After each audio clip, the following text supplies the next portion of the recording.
ज्या दिवशी माझी नोकरीची 20 वर्ष पूर्ण झाली त्या दिवशी मी राजीनामा दिला आणि त्याच्यानंतरच्या महिन्यात मी माझ्या ट्रेल्स सुरू केल्या. हा वाव. प्लॅन्ड पूर्णपणे हा विचारपूर्वक केलेला निर्णय होता. तो कुठलाही इम्प्रॉम्प्टू स्पॉन्टानियस असा अजिबात नव्हता. मला माझं काहीतरी हवं होतं आणि ते मला सोशल मीडियावरच्या लाईक्सच्यासाठी किंवा लोकांना सांगण्यासाठी अजिबात नको होतं. त्याच्यामुळे हा खूप विचारपूर्ण निर्णय होता. वाव.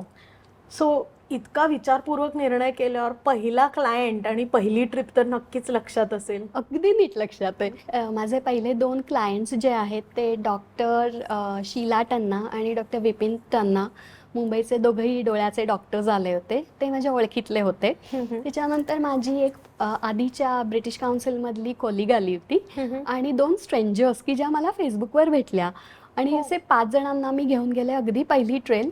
आणि लक्षात राहायचं कारण काय असेल, माझी पहिली ट्रेल झाली 9 नोव्हेंबर 2016ला आणि 8 नोव्हेंबर 2016ला रात्री 8 वाजता मोदीजी टी व्हीवर आले आणि त्यांनी सांगितलं नोटाबंदी. आणि त्या क्षणापासून नोटाबंदी सुरू झाली आणि माझ्याकडे 24 तास पण नव्हते. त्याच दिवशी मी बँकेतनं पैसे काढून आणले होते आणि ते माझ्याकडे फक्त 500 आणि 1000च्या नोट मी घेऊन चालले होते. बापरे. त्याच्यामुळे अंगावर काटा आला होता खरं म्हणजे. आणि माझी ना पहिल्या दिवसापासूनच चॅलेंजेस सुरू झाली आहेत आणि एवढी मोठी म्हणजे नॅशनल लेवल क्रायसिस किंवा नॅशनल लेवल चेंजेस म्हणूयात आपण, असे राबवले जात होते आणि मी त्याला पहिल्यांदा सामोरी जात होते. आणि आम्ही जिथे जिथे गेलो तिथे सगळ्यांची मला मदत झाली.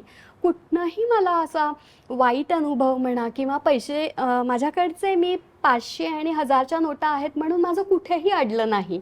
माझ्या ग्रुपनी मला खूप मदत केली, माझ्या कारागिरांनी मदत केली, माझ्या सर्व्हिस प्रोव्हायडर्सनी मदत केली. आणि तुम्हाला खोटं वाटेल किंवा मला सांगताना गंमत वाटते पण असं झालं आहे की माझ्या सर्व्हिस प्रोव्हायडरना पेट्रोल भरायचं होतं आणि पेट्रोल पंपवरची कार्डची लिमिट पूर्णपणे संपली होती आणि 500-1000च्या नोटा ते घेत नव्हते. तर मी चेक लिहून दिला आणि चेकने आम्ही पेट्रोल भरलंय.